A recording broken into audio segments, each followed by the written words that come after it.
duraan dursinee nu laaluu keessaniif galatoomaa jennanii hamilee wanni amma isin dubbattan haga gabaabduu dubbadhaa jettan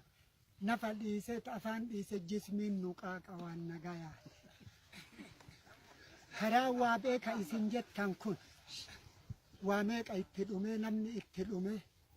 wayta Jaddaay Saaluufi wayta Kifalooti hin beeytani gamaan dhufe aysuusin gamaan laga bu'e asiin gama kanaan bu'e sangaan qalame walitti bahe waadaa walii seene ammuma hojjanna jedhame hagam gammanni rabbi waan isa godhe hin wallaallee guyyaa ufiitiin rabbi eegaa saabiqa haga har'aatitti akkanumatti jira akka namaatitti namanu akka uffatuutitti uffata hin qabna nama ufii immoo akka jiruu hin qabne hin beekan lafa kana maaltu lafa godha nama kana maaltu nama godha karaa ta'uu hin beekan magaalaa ta'uu hin beekan biyya keessaa rabbi akka waan mana ijaaran keessatti namni yoo mana ijaaratu booroo gaadaa keessa ijaaratan waan gaadaa sanitti waan nu darban nutti fakkaata yoo gaalamaa tana seennu nu biyyuma akkam jirren akkan noof maal taane kara kammaan hagana nu laaltanu akka waan karaan nu baheetitti gamma argatuu kennallee hin namni bar atta bulte namaan jedhe nama waa namaa godhe walumatti qabaanu jiruun qabnu jiruu keenya qabeenya keenya ilma keenya karaa kanan nu hin beektan nu asirraa yoo haajaa godhanne maaliin dhayna biyya san beeytani namni tokkichi 5,000 kafalee asiin deemuuf wayta malkaan ufi immoo asiin odoo miilan deemne Agaafraa kana galgala gallaaba wallaahi dubbiin tolchuuf odoon ta'in miiluma kenna waan deemne arge nuka amma isin jettan karaa saniin bayina karaa kanaan bayinaa jennaani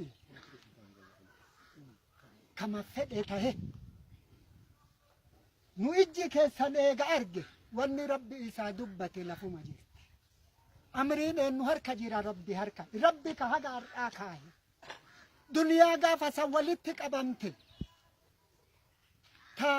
abukaattotu jira yoo san harka galte ka saaxinii sibiilatiin dhufte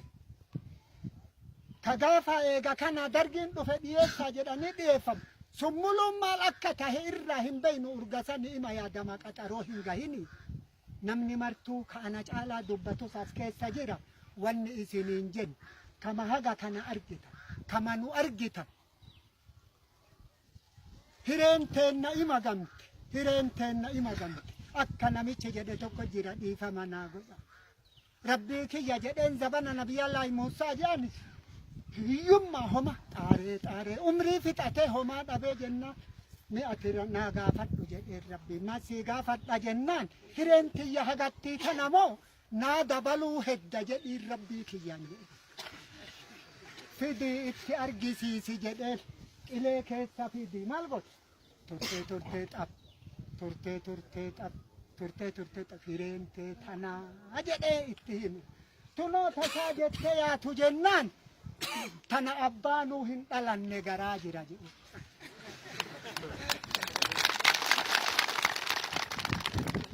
waan isinirratti rabbi nuu godhu hin eeyne ani ummataaf keessa dubbadheellee hin danda'u rabbiif isin harka jirtii xumuree galatoomne